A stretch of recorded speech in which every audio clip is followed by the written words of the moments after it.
it seems to me that people suffer needlessly. They don't have to, and they do. People don't have to suffer, and they do. I mean, I know they suffer physically, and that can't always be helped, but there's so much mental suffering that's unnecessary because people get hypnotized and blinded by their experience, and they can't stop it. They have a bad time, or they have a bad experience. They get PTSD, or they get, ooh, I shouldn't say that because we don't want to be. People get traumatized by an experience. Something happens, they get disappointed, they get, somebody dies, they lose their job, their marriage breaks up. They just have something that happens that really upsets and bothers them, and then they get hypnotized by that thinking. That thinking becomes a swirl in their mind. It just like goes round and round in their mind, and they just can't look away from it. And because it's too painful. It's so painful that they can't look away from it. You'd think that they'd want to look away from it because it's so painful, but they can't somehow. It's in our way of doing things that when we feel really insecure and we feel really bad, we want to look at it.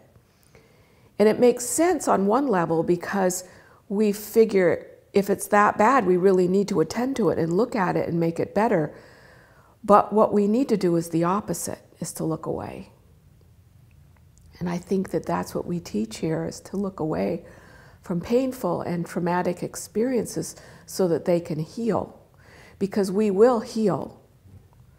We're wired up to heal if we can stop perpetuating what's causing us pain, if we can look away from it. And I think that's one of the things that we teach people, is to look away from their experience, and that's very healing.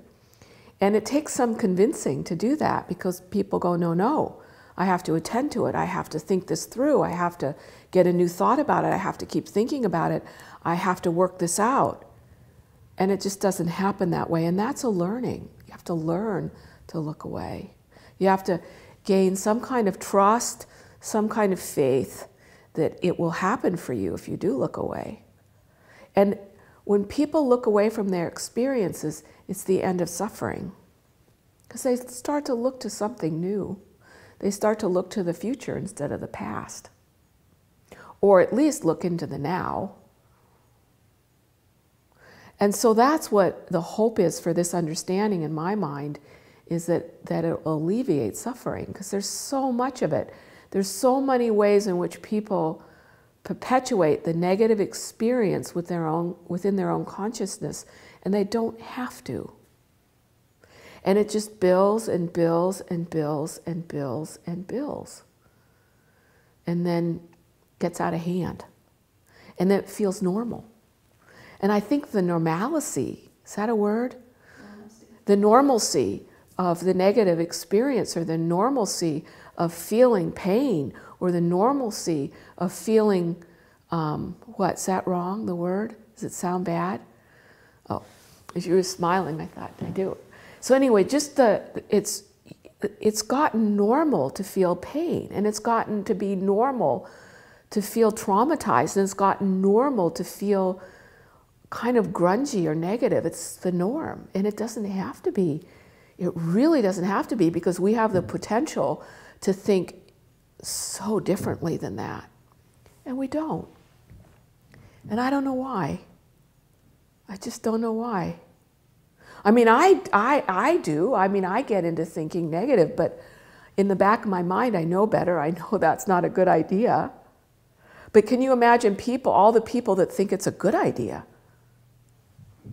So that's my hope, is that we would wake people up to realizing that they can have a better experience. That they don't have to make negativity their normal, or pain their normal, or suffering their normal.